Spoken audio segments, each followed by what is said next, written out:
saya perkenalkan Pak Hermanto ini basically baru di cover oleh majalah Forbes ya Pak ya.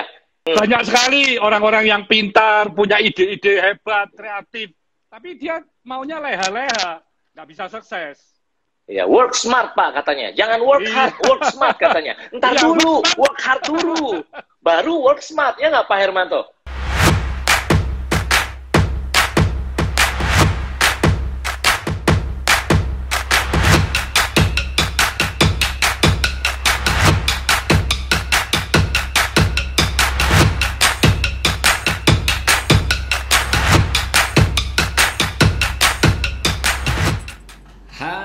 Para Gratios, tamu saya kali ini spesial sekali, yaitu dikenal sebagai Crazy Rich Surabaya. Nah, namanya beliau adalah Pak Hermanto Tanoko. Nah, beliau ini siapa? Beliau ini adalah owner dari Cat Evian gitu ya, owner dari air minum Cleo, lalu kemudian owner dari Depo Bangunan, owner lagi, founder juga dari Rise Property, lalu owner dari Fasa Hotel yang ada di Surabaya. Luar biasa sekali bukan?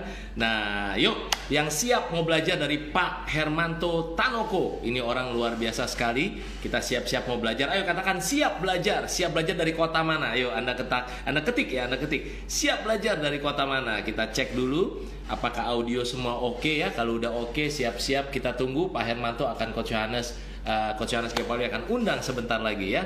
Siap-siap ya, oke. Jadi, ayo katakan siap dari kota mana? Anda dari kota mana? Kalau Jakarta, Jakarta mana? Oke, mari katakan siap dari kota mana? Oke, kita siapkan semuanya. And iya, that's good. Oke, kita akan undang Pak Hermanto segera. Ya, yuk kita lihat beliau sudah ada dan kita udah siap. Wow, luar biasa. Oke, siap-siap. Iya, Pak Hermanto sebentar lagi akan datang. Wah, wow, semangat pagi, Coach Johannes dan seluruh teman-teman semuanya.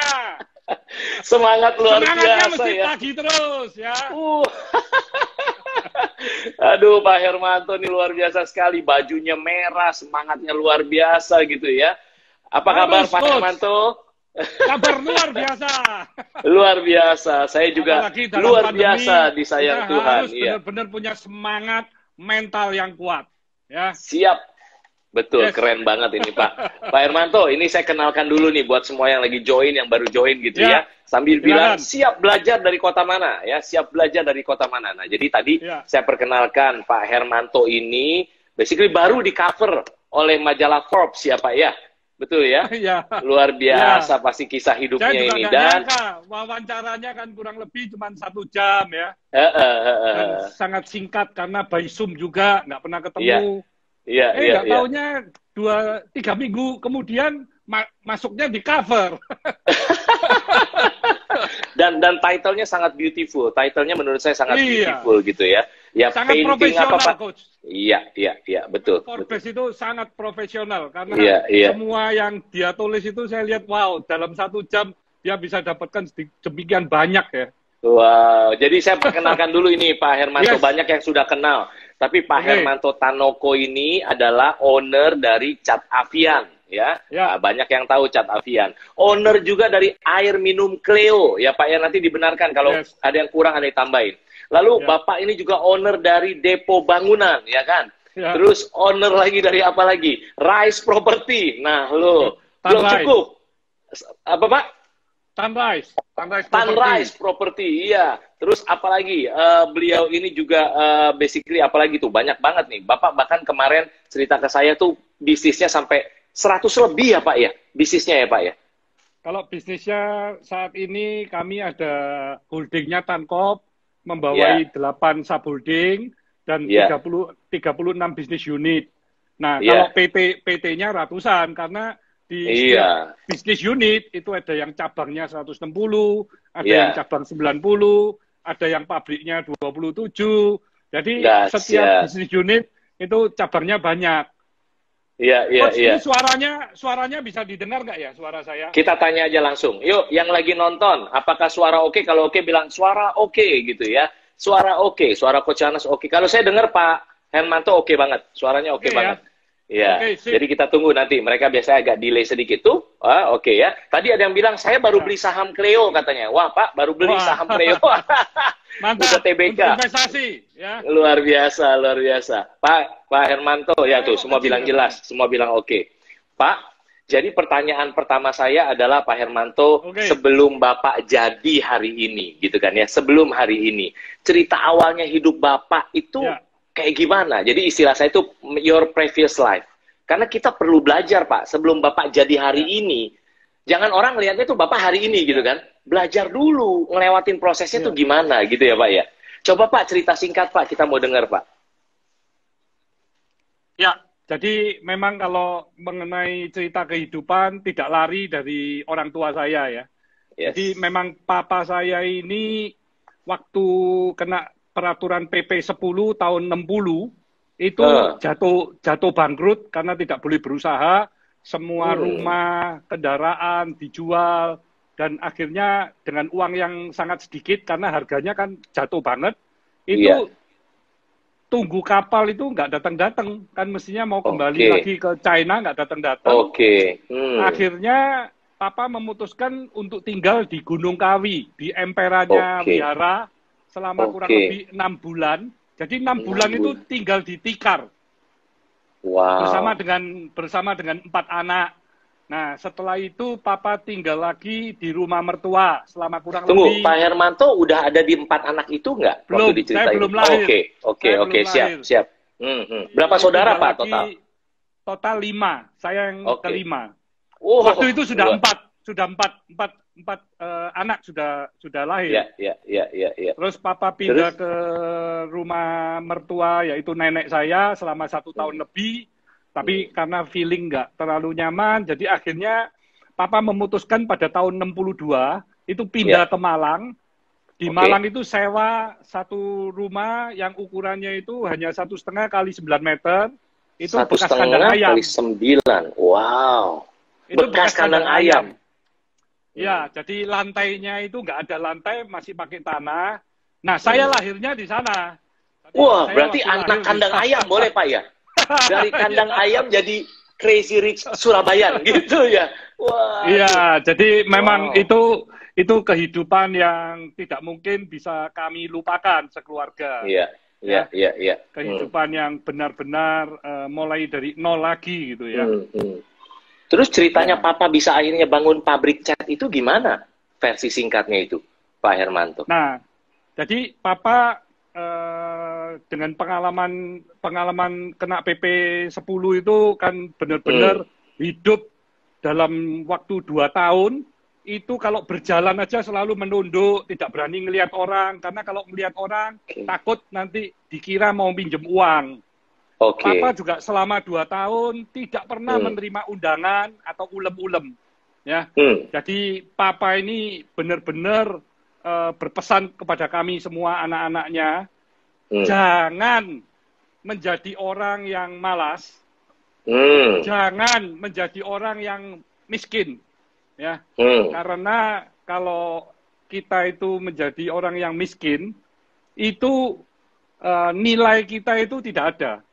Sedangkan nilai kotoran itu masih dinilai orang, masih diambil orang untuk pupuk.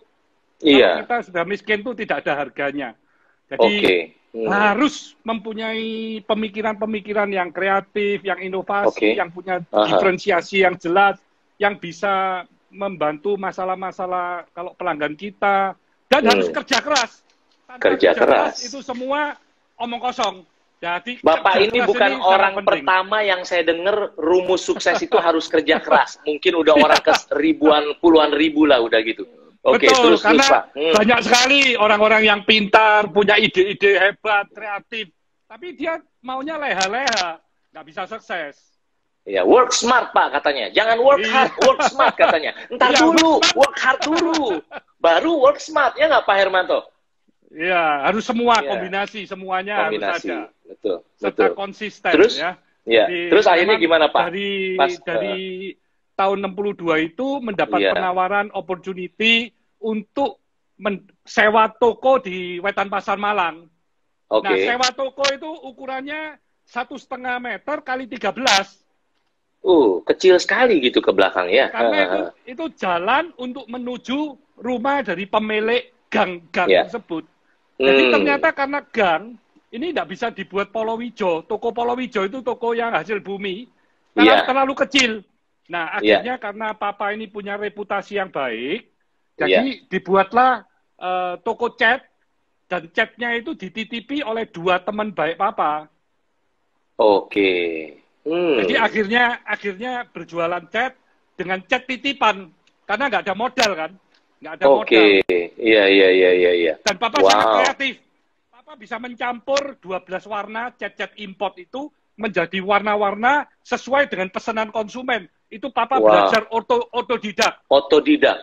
Jadi belajar mulai dari 1 on, 2 on, 3 on, semua orderan dilayani. Nah, karena papa sudah pintar, akhirnya papa bisa membeli cat-cat di toko-toko yang warnanya tidak laku, papa bisa mencampur. Jadi warna konsumen, harganya dari harga standar. Nah, dari itu kesempatan papa, karena setelah dari toko cat, mempunyai mimpi bagaimana bisa mempunyai pabrik sendiri. Nah, itu terwujud pada tahun 1978. Berarti 12 tahun dari sejak buka toko cat ya, Pak? 10 tahun ya? 16 tahun. Wow. 78 bangun pabrik cat gitu ya, Pak? Tapi masih sederhana banget gitu ya, Pak ya? Enggak, itu diajak join dengan salah satu pabrik cat, dan papa diminta untuk memanage. Jadi waktu itu masih joinnya masih 50-50. Tapi papa yang memanage pabriknya. Tapi itu bukan pabrik cat yang besar, ini masih home industry. 18 karyawan. 18 karyawan. Bagus Pak, suaranya oke, bagus, cukup didengar bagus. Jadi Pak Hermanto terus kemudian abis itu ceritanya bagaimana? Setelah Bapak mulai bangun pabrik, Bapak mulai gede, lalu Bapak ini generasi kedua justru yang membesarkan gitu ya, Quantum Leap gitu ya lagi ya. Jadi Papa ngerintis sampai selama 4 tahun. Dari karyawan 18 itu menjadi ratusan karyawan, pabriknya sudah meningkat, sudah membuat berbagai macam cat juga, jenisnya ditambah. Dan saya bergabung pada Desember tahun 82. Jadi efektif saya bekerja itu di awal tahun 83. Jadi waktu saya membantu, itu pagar aja masih belum punya, di pabrik itu nggak ada pagar, masih sawah. Jadi penglihatan itu masih sawah semua. Dan masih belum punya lab. Jadi saya tanya papa saya, Pak, mimpi papa Avian ini mau menjadi apa? Nah, papa saya itu dengan mantap menjawab, Papa ingin Avian menjadi pabrik cat yang terbesar di Indonesia. Wow. Saya mantap. Wow, kalau mimpi papa begitu besar, kita mesti set up lab ini, Pak. Oh, silakan. Langsung papa minta, silakan. Bangun aja lab. Pak Hermanto, tapi waktu itu belajarnya background-nya apa sebelum nyemplung di bisnis ini? Waktu itu sekolah apa waktu itu, Pak Hermanto? Background saya itu dari apotek saya. Oke. Jadi dari lulus apotek selama 6 tahun, saya bekerja sambil bekerja di apotek selama 6 tahun. Habis itu saya merit. Setelah merit, saya diminta papa untuk membantu di Avian ini. Jadi Bapak tuh pernah bekerja sama orang lain 6 tahun gitu ya? Jadi employee gitu, Pak? Enggak. Saya usia 14 tahun, saya ditantang nih sama papa saya. Sebelah ini ada apotek mau dijual. Tapi kalau apotek ini kita beli, siapa nanti yang jaga? Saya aja Pak yang jaga. Bisa. Nanti saya pulang sekolah, saya jaga apoteknya sampai malam toh, sampai jam 9. Dibeli tuh apotek sama papa saya. Habis itu saya disuruh manage.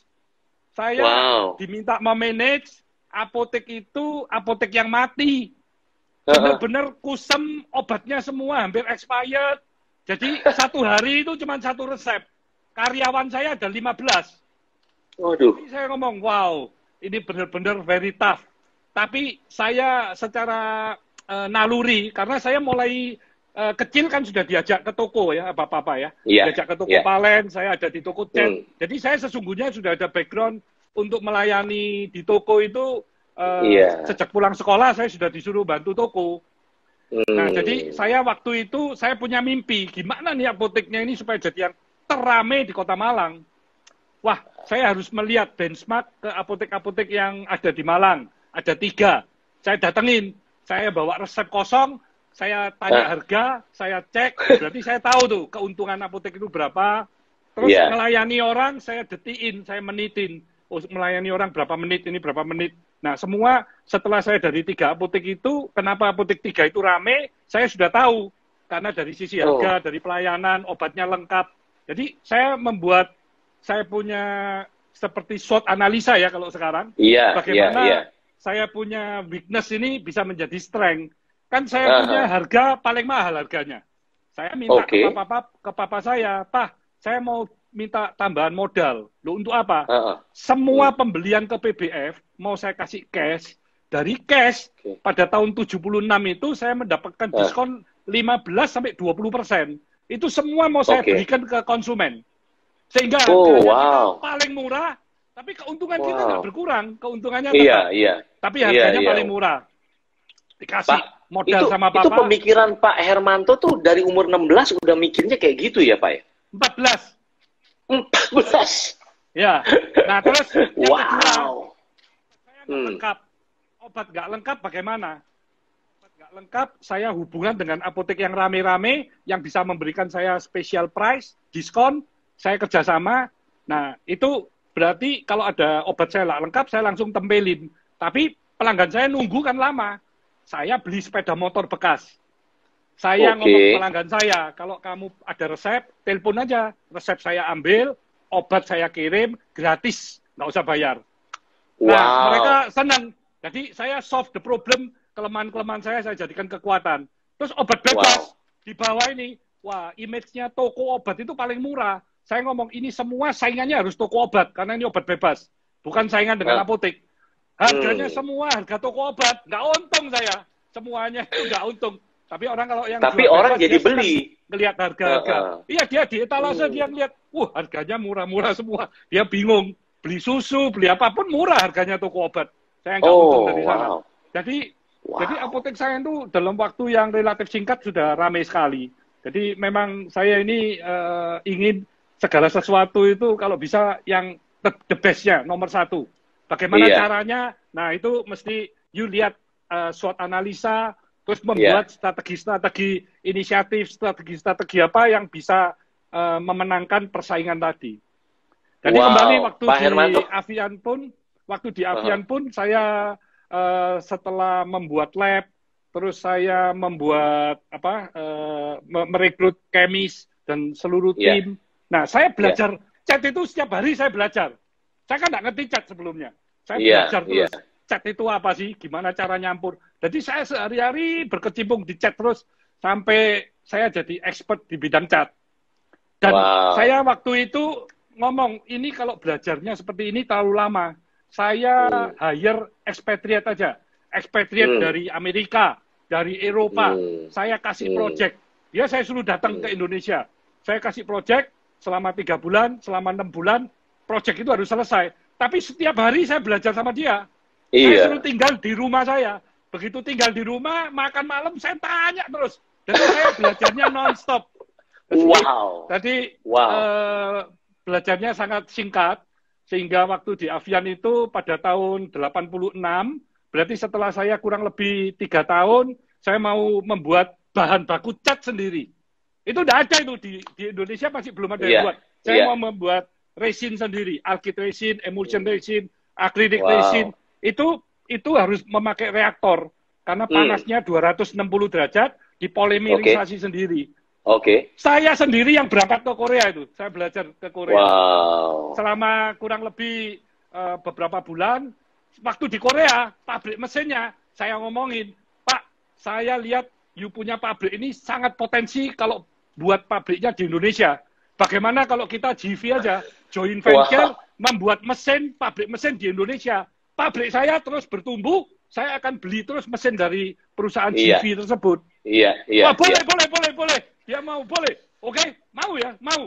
Langsung saya telepon, ada yang insinyur, ada yang STM. Saya suruh berangkat ke Korea. Yuk belajar ke Korea. Kita akan GV ini. Orang saya berangkat kira-kira belajarnya itu kurang lebih 6 bulan. 6 bulan belajar, terus saya sudah pulang Indonesia kan. Terus saya ngomong, GV kita harus set up company, set up lahan, segala macam. Orang Koreanya ngomong, waduh, kita sementara ini masih mau fokus di Korea. Saya nggak mau invest di Indonesia. Lah terus teknisi saya yang sudah belajar gimana? Nggak apa-apa lah, Yum buat sendiri saja. Oh, malah opportunity. Akhirnya waktu saya pesen reaktor 3, setelah tim saya pulang, saya buat 3 lagi. Jadi 6 itu reaktornya. Jadi Avian itu di push terus bagaimana capacity itu bisa naik berlipat-lipat supaya utilisasi dari pembuatan resin ini bisa sehat. Kalau utilisasinya terlalu rendah kan akhirnya membebani. Nah, karena ini jadi sehat, akhirnya Avian ini melajunya semakin kencang karena kita benar-benar satu-satunya pabrik yang terintegritas, tidak mulai membuat dari bahan baku resin yang semuanya saya pakai pipa-pipa, alkyd pipa, emulsion pipa, irit drum, irit transportation, dan waktunya jauh lebih cepat. Dan saya bisa riset resin-resin yang terbaik yang pabrik lain tidak punya. Wow, Pak Hermanto, ini baru cerita di awal aja udah pembelajarannya banyak. Saya izinkan saya recap dulu. Waktu Bapak 14 tahun aja, itu udah apa tuh pembelajarannya yang tadi dibeliin apotik sama ayah terus dikelola kan? Harus itu apa? Punya goal. Harus punya goal yang jelas. Satu goal. Punya goal. Nah, terus bagi itu yuk analisa, kita punya kelebihan, punya kelebihan, kita strength, punya weakness, opportunity and threat sama ancaman-ancaman yang ada gimana. Dan dari situ setelah dengan kompetitor dijabarin, kita buat. Kalau kita mempunyai kekuatan dan kelemahan ini, apa yang kita buat? Kalau punya kelemahan dan kekuatan ini, apa yang kita buat? Dengan kelemahan dan opportunity, apa yang kita ambil peluangnya? Dengan ancaman ini, apa yang mesti kita, kehati-hatian kita di mana? Jadi itu semua kita buat secara otodidak waktu itu ya. Pak Hermanto, dari puluhan tahun yang lalu aja, itu Pak Hermanto udah menciptakan online delivery. Coba bayangin, by phone. Itu udah puluhan tahun yang lalu. Online delivery. 76 itu berarti 40 berapa itu? 44 tahun yang lalu. Coba dari 44 tahun online delivery. Terus apa lagi tadi Bapak itu? Banyak pembelajaran saya yang baru ada di masa sekarang, tapi sebenarnya Bapak udah ciptakan dari dulu. Begitu banyak entrepreneurship spiritnya gitu kan ya. Jadi itu sih salut ya, online delivery Bapak inovasi di situ, nganterin. Terus juga Bapak begitu bangun pabrik juga Bapak pengen belajar dan mastering sesuatu yang Bapak pengen mastering, itu luar biasa sekali. Wow, salut Pak, salut. Terus kalau gitu hidup Bapak mungkin tadi kan ceritanya dari awal Papa dulu nih Pak. By the way Papa masih sehat ya? Sehat semua ya Pak ya? Papa umur sudah kena Alzheimer, jadi memang kesehatan tidak begitu baik. Kalau mama umur saya berapa masih Papa sehat sekarang? Oh wow. Mama 90, Papa 92. Wow, panjang umur sekali itu, luar biasa. Kita doain terus sehat ya Pak ya, panjang umur ya. Amin, terima kasih. Pak Hermanto, saya tahu tanpa Papa, Bapak tidak ada hari ini. Tapi bukan Papa yang bikin Bapak begini. Karena Bapak pun berusaha luar biasa. Bukan berarti Pak Hermanto itu generasi kedua yang anak emas dan semuanya enak. Enggak, pasti lewatin proses. Ya kan? Tapi cerita Papa dulu sedikit Pak. Boleh cerita tentang Papa yang menginspirasi Bapak itu, Pak Hermanto apa kalau tentang Papa tuh? Kisahnya. Papa itu seorang yang sangat visioner ya. Menurut saya sangat pinter dan kalau sudah punya satu kemauan itu harus didapatkan. Jadi Papa ini seorang yang pekerja keras. Mama saya juga pekerja keras. Jadi sama-sama. Papa mama saya ini bekerja satu hari itu mungkin bisa 15 jam dan tidak mengenal hari Sabtu Minggu. Jadi benar-benar orang tua yang mengajari anaknya itu dengan contoh nyata, bukan hanya dengan ucapan, tapi yang luar biasanya lagi, papa mama ini tetap tidak lupa dengan anak-anaknya. Memperhatikan anak-anaknya ini luar biasa. Jadi kami ini merasa meskipun waktu papa mama bekerja tapi papa mama tidak lupa perhatiannya dengan anak.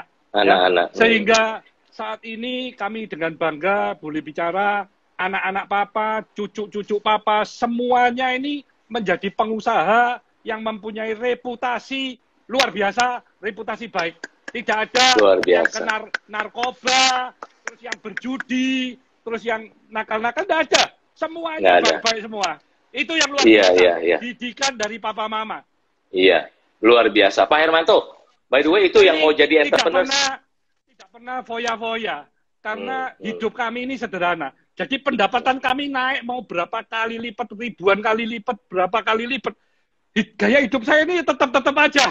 Jadi saya makan pecel yang 10 ribuan juga masih bisa. Bisa. Tapi mau makan yang sekali makan jutaan juga bisa. Bagi saya nothing ya, sama aja. Saya mau naik pesawat yang first class bisa. Naik ekonomi saya juga nggak apa-apa.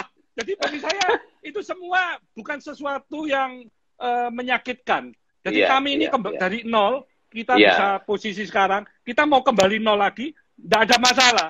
Jadi bukan ya, tapi janganlah Pak, jangan kembali ke nol lagi Pak Hermanto. Tapi, terus naik, bukan turun gitu ya. Amin. Ini memang semuanya naik. Tapi maksud saya naik, kita itu turun. Tidak ada ketakutan-ketakutan. Iya. Pak, jadi, Pak Hermanto, cerita satu pertanyaan. Apa kisah menginspirasi yang tentang Papa? Karena saya pernah dengar itu, saya sampai bengong dengarnya. Yang Papa kerja keras luar biasa tuh apa? Yang naik angkutan umum itu? Bapak pernah cerita itu?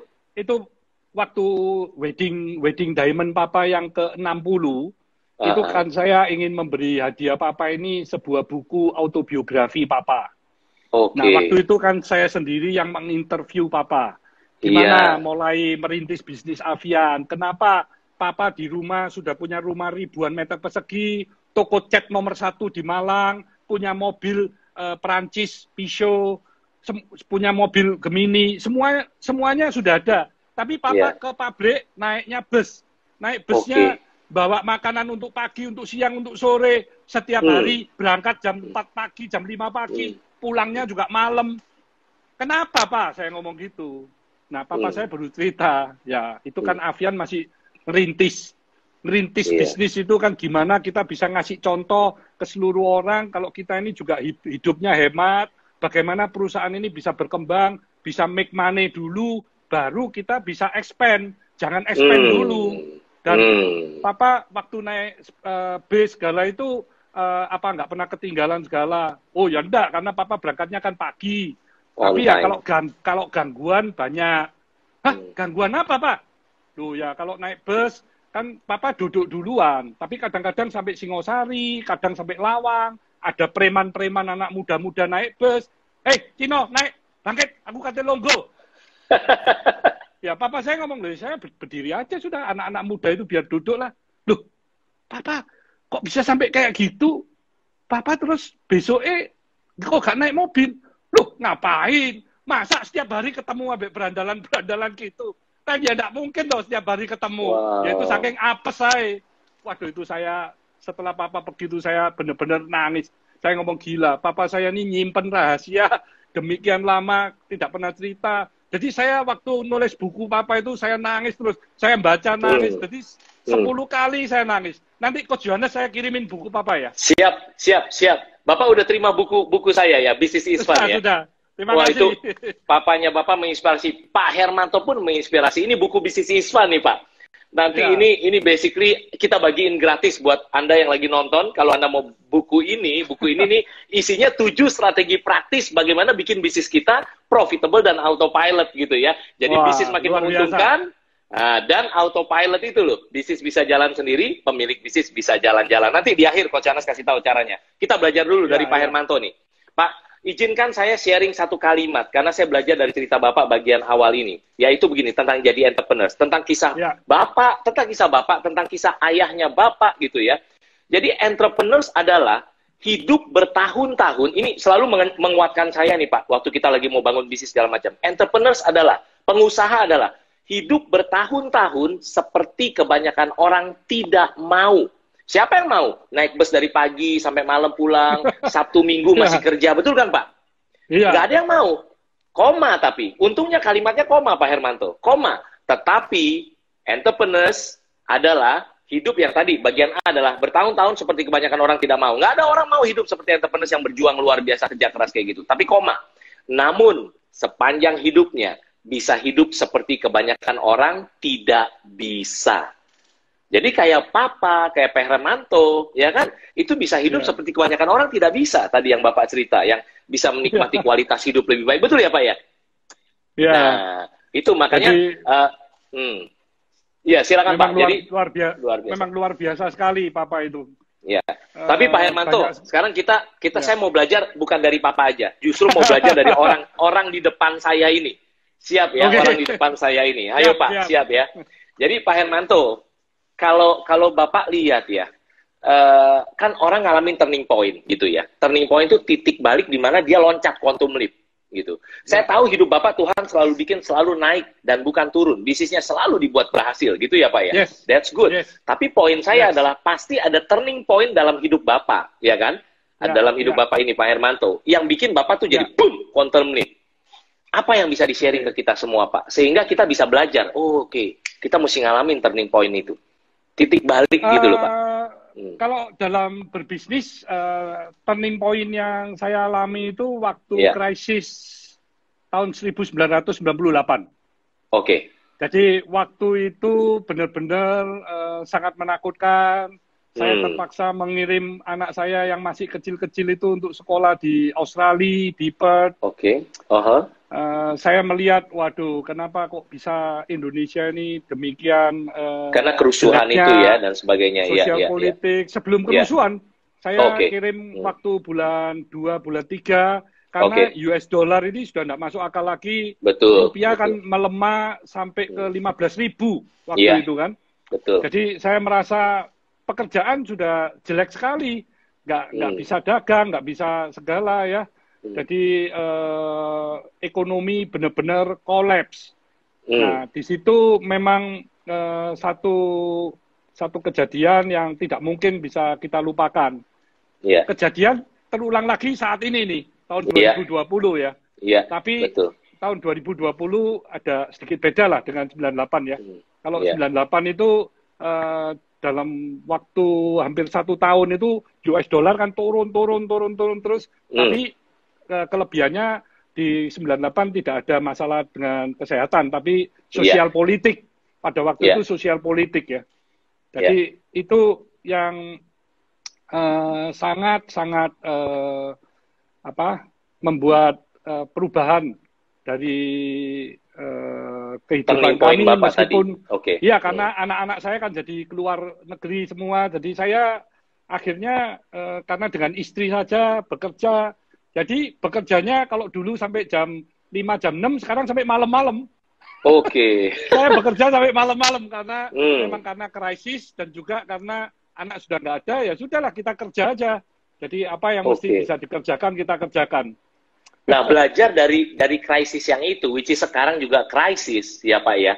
Apa tips Bapak buat kita semua? Banyak pemilik bisnis juga ngalamin krisis ini. Ya kan, mau berbagai skala gitu kan. Ya banyak juga orang yang belum punya bisnis atau tidak punya bisnis tapi bekerja juga ngalamin krisis. Mungkin Bapak punya tips buat kita semua ngelewatin ini semua. Jadi kita sebagai orang pengusaha terutama harus menjaga reputasi dan integritas. Karena dengan adanya reputasi dan integritas yang kami sudah jalankan sejak kami berdagang pada tahun 62 itu, kami tidak pernah nyalain, tidak pernah tamak, greedy. Maksudnya di tahun 97-98 pun perusahaan kami sesungguhnya tidak ada hutang dalam US dollar. Kami tidak bermasalah dengan pihak bank, tidak bermasalah dengan supplier-supplier, semua kami bayar. Jadi reputasi is number one bagi keluarga kami, sehingga di tahun 98 akhir, itu banyak orang tidak bisa import. Kami itu dikirimin barang dari luar negeri tanpa LC, itu mereka percaya dengan kami. Jadi karena reputasi tadi. Iya, tahun 99 itu kami punya growth itu luar biasa di 99. Tahun 99, tahun 2000, kami sudah kembali. Jadi kami sudah kembali secara omset sebelum krisis itu hanya dalam waktu bulanan aja. Jadi bukan tahunan. Nah, setelah itu next-nya itu growth-nya itu luar biasa sekali. Eksponensial. Itu mengingatkan kami memang kejadian 98 sangat menyakitkan karena kan semuanya terpuruk ya. Tapi kami ini masih lebih baik dibandingkan dengan orang-orang yang lain karena kami menjaga reputasi, kami dipercaya oleh supplier-supplier, kami tetap bisa mensupply cat kami ke seluruh pelanggan, ke seluruh konsumen di Indonesia. Sedangkan kompetitor kami yang banyak yang bermasalah karena mereka banyak yang terlalu pintar dan tamak. Jadi hutang US dollar pada waktu itu bunganya kan lebih murah, bisa 15%. Iya. Padahal depresiasi antara rupiah dan US dollar kurang lebih 5% setiap tahun dari histori. Sehingga kalau pinjam US dollar untung 10%. Mereka ngitungnya untung. Tapi begitu US dollarnya, rupiahnya kena devaluasi, US dollarnya naik, nggak bisa bayar. Asetnya untuk bayar hutang nggak cukup. Sehingga mereka ngomong ini adalah force majeure. Sesungguhnya bukan force majeure. Mereka tamak. Dalam hitung-hitungan, dan kalau sudah ada resiko, ngomongnya force majeure. Jadi Pak Hermanto, saya nangkepnya ya, ada 3 pembelajaran dari Bapak ngelewatin krisis. 1, integrity. Integrity itu kalau buat pembelajaran saya itu apa yang kita katakan sama dengan apa yang kita pikirkan, apa yang kita lakukan tuh sama. Jangan beda itu gitu kan. Yang kedua adalah jaga reputasi. Jaga reputasi, jadi benar-benar di mata komitmen. Iya. Nggak usah yang tertulis ya Pak ya. Yang ngomong aja harus kita penuhi gitu kan ya. Oh iya. Saya waktu masih tahun 70, 80 kalau berusaha dengan bank, kalau kita nulis cek, kadang-kadang kalau nulis cek itu kan kita ada lupa, salah tulis, ada salah tanggal, salah segala. Kalau itu dengan banknya sampai cek kita itu ditolak, langsung rekening kita tutup. Oke. Jadi saya ngomong, cek kami tidak boleh ditolak. Reputasi ya. Cek saya tutup. Jadi waktu itu kita tutup kalau sampai bank menolak. Iya. Jadi reputasi sama satu lagi tidak boleh serakah. Itu tidak boleh tamak. Untuk ngelewatin, tidak boleh tamak. Harus diperhitungkan. Iya. Jadi jangan sampai kalau nanti beresiko ngomong wah give up, ini bukan salah saya, ini force majeure. Nggak boleh. Harus diperhitungkan.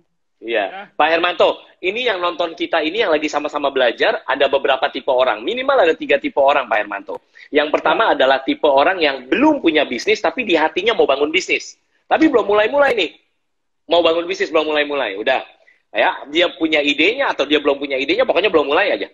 Yang kedua adalah, dia udah punya bisnis Pak Hermanto. Mungkin dia profitable, tapi dia belum autopilot itu loh. Ya, autopilot. Nah, yang ketiga adalah, dia profesional. Dia nggak mau punya bisnis kok, which is nggak ada yang salah. Jadi profesional juga, bekerja, employee, semua itu urusan kita sama Tuhan dan panggilan kita, gitu kan? Nah, saya mau ngomong sama 2 orang ini nih. 2 orang yang satu mau bangun bisnis, sama satu yang mau autopilot. Nah, Pak Hermanto, kalau untuk yang bangun bisnis dulu, yang sudah punya bisnis nih maksudnya. Dia sudah punya bisnis. Ya, udah punya bisnis, dia mungkin profitable, tapi belum autopilot. Ini loh Pak, belum autopilot tuh kayak gini. Pak Hermanto pernah, ini tahu nggak ini apa Pak? Ini hewan yang namanya hamster Pak. Oh, hamster.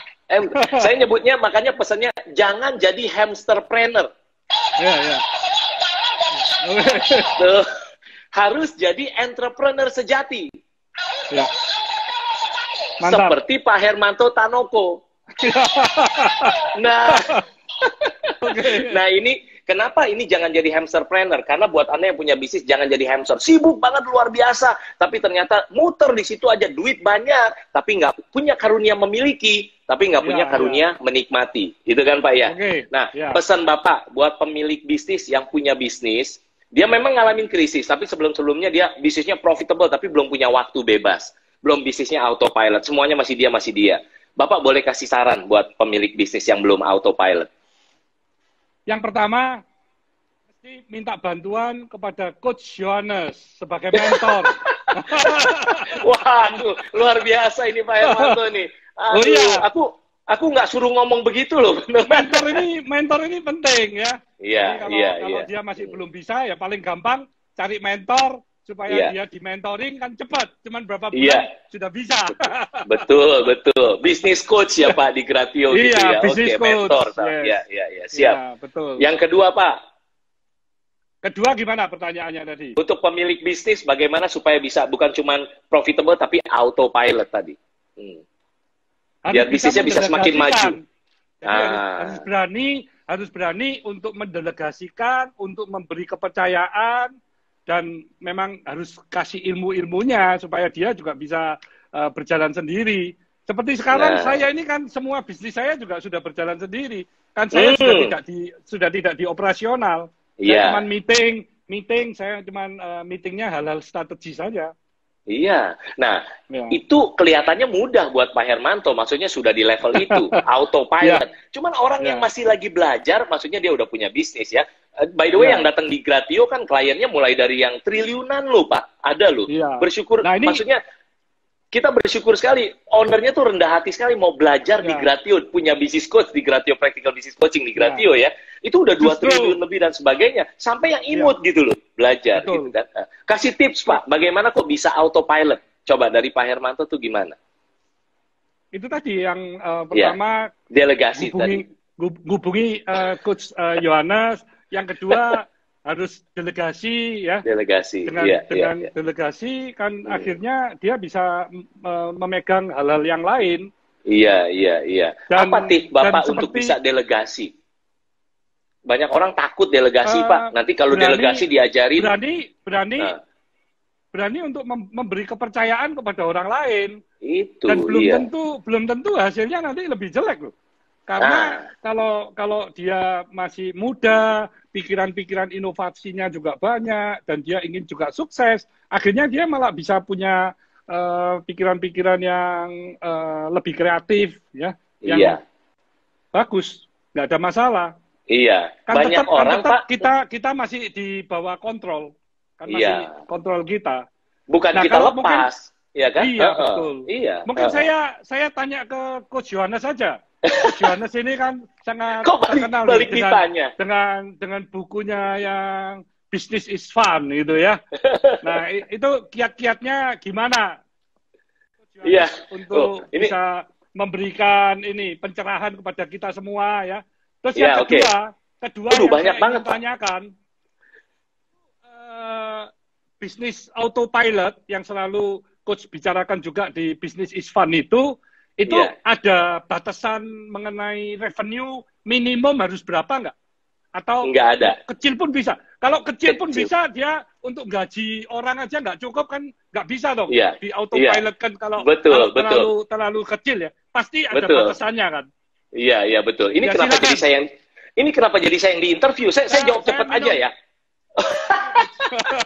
Oke, cepat aja buat yang lagi nonton. Saya akan jawab versi cepat. Jadi intinya gini. Jadi intinya adalah tujuan bangun bisnis itu harusnya di luar sosial, di luar rohani ya Pak Hermanto ya. Adalah 2. Ultimately 2. Satu harus semakin profitable, harus semakin menguntungkan, growth, makanya harus growth. Yang kedua adalah apa? Yang kedua adalah harus semakin autopilot. Kenapa? Karena waktu kita sebelum bangun bisnis kita bilang, aku mau jadi entrepreneur tuh kayak Pak Hermanto Tanoko. Kenapa kamu mau jadi entrepreneur? Karena duitnya banyak, gitu kan. Terus apalagi biasanya? Karena waktunya bebas. Bener nggak kita ngomong begitu? Bener. Tapi begitu kita bangun bisnis, ternyata makin banyak customer, makin banyak duit, makin banyak profit.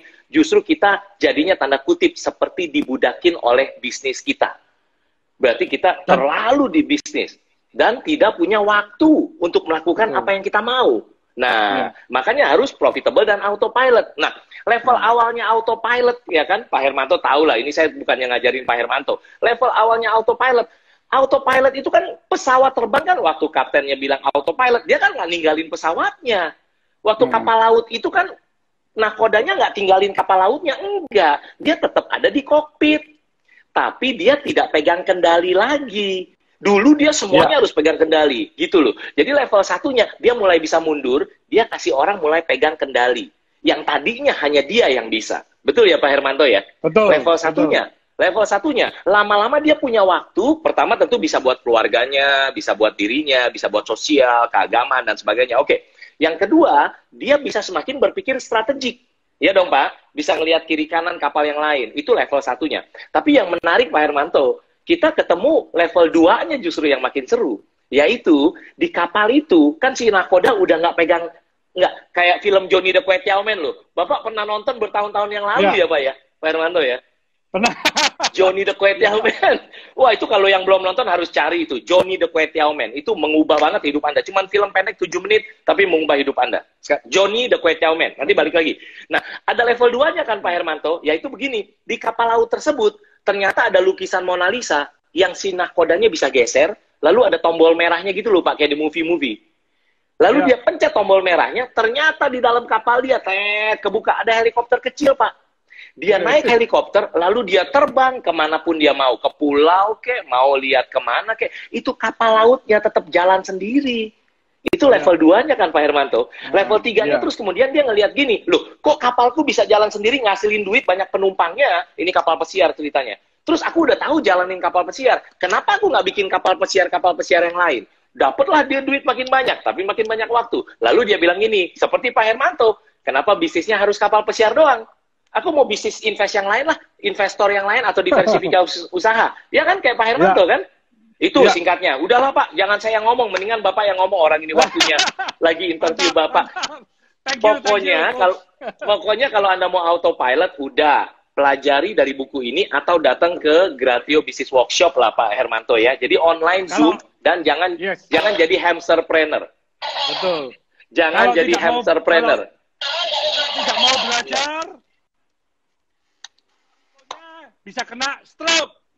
Nah, karena kan Pak, waktu itu yang paling mahal kan Pak. Waktu, energi, dan uang. Waktu yang paling mahal. You can always make more money. You can always make more money, but you can never make more time. Ya, udah balik lagi Pak. Ke Pak Hermanto. Bener kan? Iya. Bener ya Pak Hermanto? You cannot make money. Coba kebalik kok Pak. Banyak orang tuh nyimpen maninya, nggak mau pakai maninya untuk bisa dapetin time-nya. Itu yang salah. Itu dia. Atau cari uangnya terus sampai banyak, tapi ya punya karunia memiliki tapi nggak punya karunia menikmati, kan sayang hidupnya ya. Ya karena balik lagi. Pikirannya uang terus. Itu dia. Nggak boleh sama. Iya. Pak Hermanto, ayo kalau secara kehidupan sekarang, dari tadi kita ngomongin bisnis, ini tinggal beberapa menit lagi nih, karena kita pengen compact-in jadi 1 menit dari seorang Pak Hermanto. Pak Hermanto, kalau dari sisi kehidupan, ayo, Bapak tuh udah ketemu banyak orang, udah interview banyak orang, udah dapetin ada tim-tim, ada GM, ada CEO di bisnis-bisnis Bapak. Bapak ketemu banyak orang lah, ya. Nah, pengalaman Bapak sebenarnya dari pengalaman sendiri dan belajar dari pengalaman orang lain, apa sih tips supaya orang itu bisa sukses? Apapun definisi sukses ya, Pak ya. Apa sih tips Bapak tuh supaya orang bisa sukses? Apa kunci nyatanya bisa sukses itu? Versi Pak Hermanto Tanoko. Yang pertama, harus punya karakter yang baik. Jadi attitude-nya, mentalnya, sifatnya itu harus baik dulu. Itu yang pertama. Setuju banget, setuju banget. Yang kedua, orang tersebut harus punya goal atau tujuan, visi yang jelas. Iya. Biasanya kalau dia nggak jelas, itu susah untuk sukses. Karena dia berubah-ubah terus. Jadi tujuannya nggak clear. Terus yang ketiga, ya, ini mengenai harus kerja smart, kerja ulet, kerja keras. Iya. Baru betul. dia bisa sukses itu. 3 hal itu menurut saya. Pak, kalau saran saya jangan bilang kerja smart duluan, Pak. Nanti banyak yang nangkep work smart maunya, Pak. Kalau work smart itu pikirannya nggak ada work hard. Padahal harus smart, kerja keras juga. Smart tapi dia harus kerja keras. Nggak bisa kalau smart kerja keras saja. Karena kerja keras saja kan nanti dikira kuli nanti. Iya, betul. Jadi work smart mesti juga. smart, tapi dia nggak boleh kerjanya males-malesan. Itu dia. Tapi banyak orang nangkepnya work smartnya doang, gitu kan. Makanya kalau Anda tanya deh, kalau Anda tanya teman-teman Anda yang lagi nonton ya, teman-teman Anda, filosofi kerjamu gimana? Etos kerjamu? Oh, work smart. Kebanyakan yang jawab work smart itu belum sukses. Tapi orang yang sukses ditanya, apa etos kerjanya, Pak? Kerja keras. Jadi, gitu ya, Pak Hermanto? Tapi harus dua-duanya memang. Ya. Kerja kreatif, kerja smart, itu cuma 10%. 90%-nya kerja keras. Dahsyat. Catat baik-baik yang mau sukses itu siap nggak 90%-nya kerja keras, bayar harga di sekolah kehidupan ini, gitu ya Pak ya. Sekarang Pak, kalau gitu tidur aja kita sambil mimpi, sambil mikir itu kan. Pak Hermanto, kalau gitu apa karakter yang menghambat orang tuh jadinya nggak sukses tuh Pak? Karakter apa gitu kan? Itu kan nomor satunya Bapak tadi bilang karakter penting, iya. Yang pertama, Apa, Pak? Malas. Ah. Malas. Yang kedua, Pak, ulangin lagi suaranya tadi agak nggak kedengeran. Yang pertama apa, Pak? Yang pertama malas. Yang kedua, mentalnya negatif. Selalu menyalahkan, semua pihak disalahkan. Kalau perlu lingkungan disalahkan, keluarga disalahkan, pemerintah disalahkan, semua Tuhan disalahkan. Tuhan disalahkan. Supaya dia ini jadi orang yang benar, tapi malas tidak melakukan apa-apa. Udah 2. Ketiga, maunya kalau sukses itu cepat. Apa-apa sudah mau sukses. Tidak mau melalui sebuah proses. Sukses mau cepat itu nggak bisa. Harus proses. Yang cepat instan itu ya cuma mie instan aja. Betul. Dan apapun yang instan cenderung kurang sehat. Itu yang perlu dicatat. Sehat. Gampang naik, gampang turun. Itu dia. Betul. So, Pak, Bapak sibuk banget luar biasa. Kira-kira dalam hidup Bapak prioritasnya gimana sih, Pak? Ngatur prioritas itu? Apa prioritas dalam hidup Bapak tuh? Prioritas dalam hidup saya ini harus balance antara keluarga dan juga di dalam berbisnis.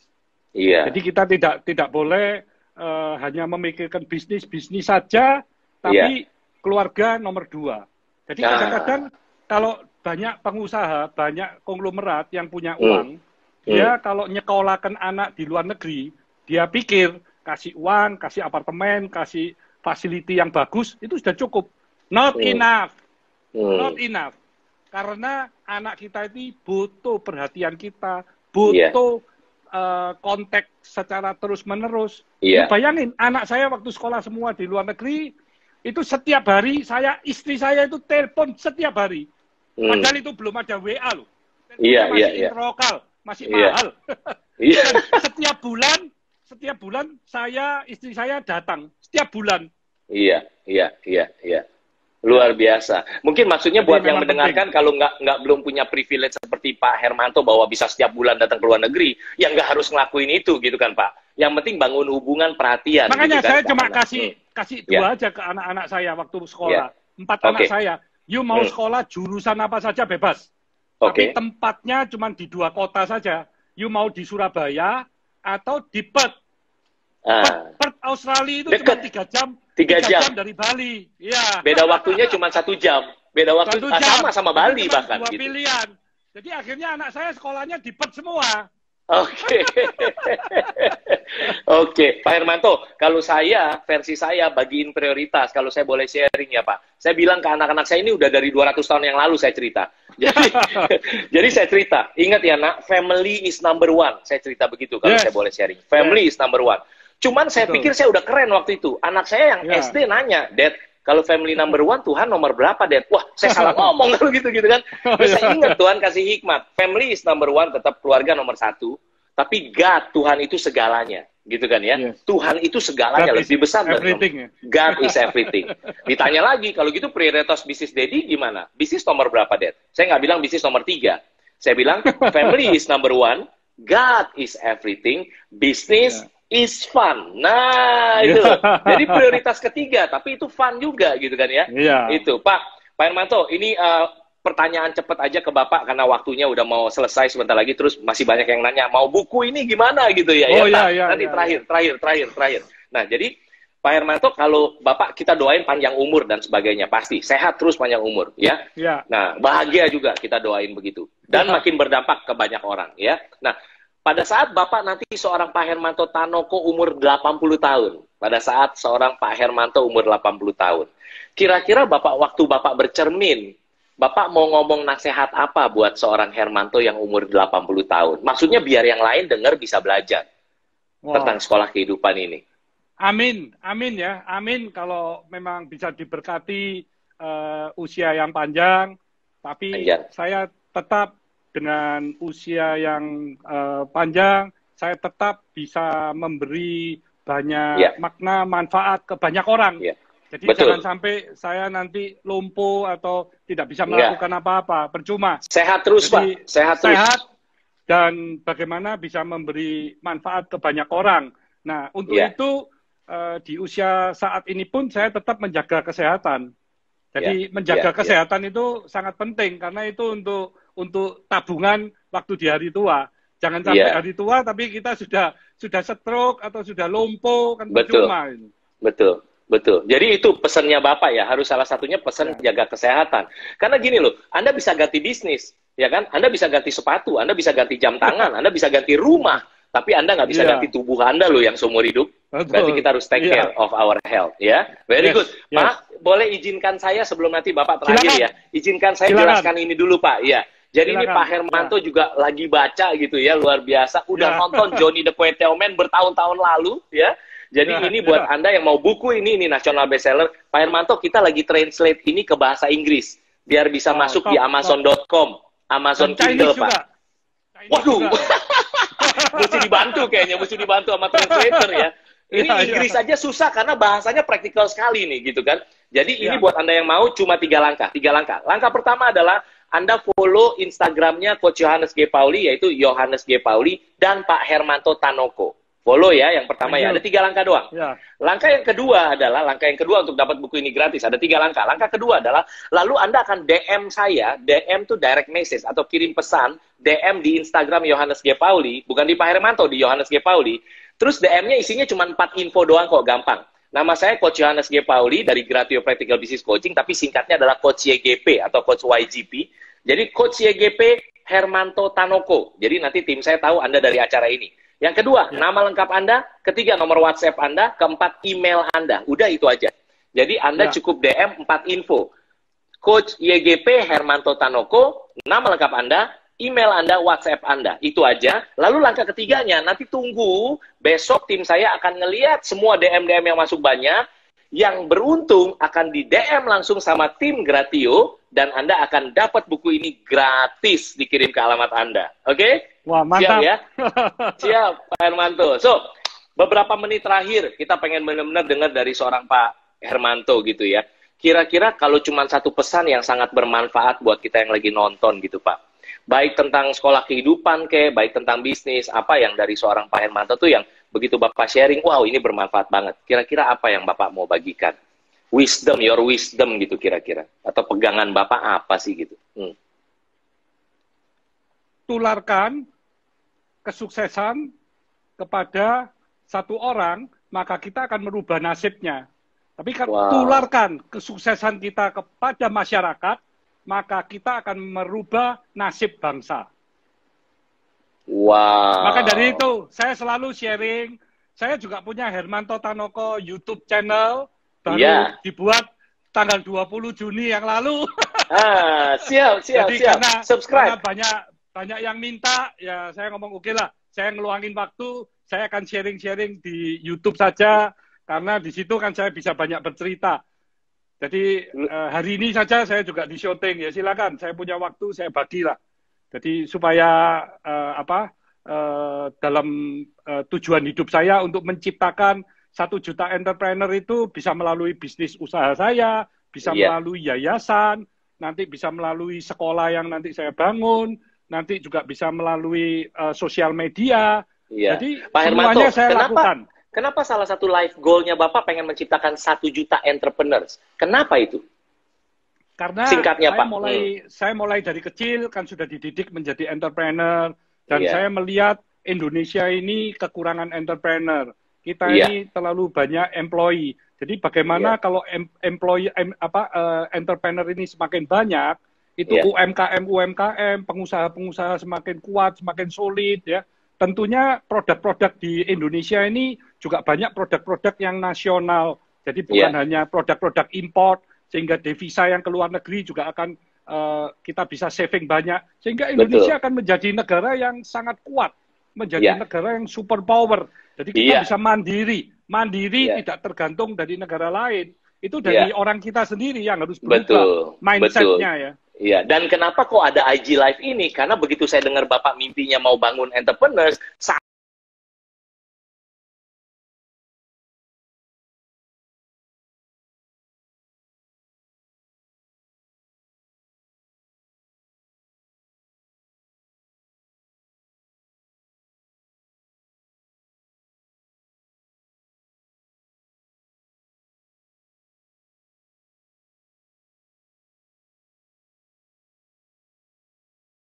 uang, you berikan ilmunya, you beri apa keahlian-keahlian you, ngajarin orang, semuanya sehingga you akan menjadi manusia yang berguna kan.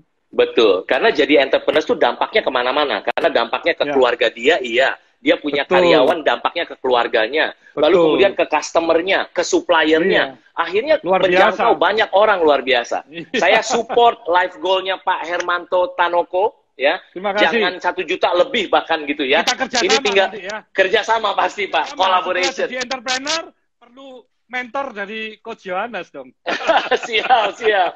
Thank you so much buat waktunya Pak Hermanto. Kita hargai sekali waktunya, ilmu-ilmu praktisnya luar biasa. Thank you Pak. Sampai ketemu segera.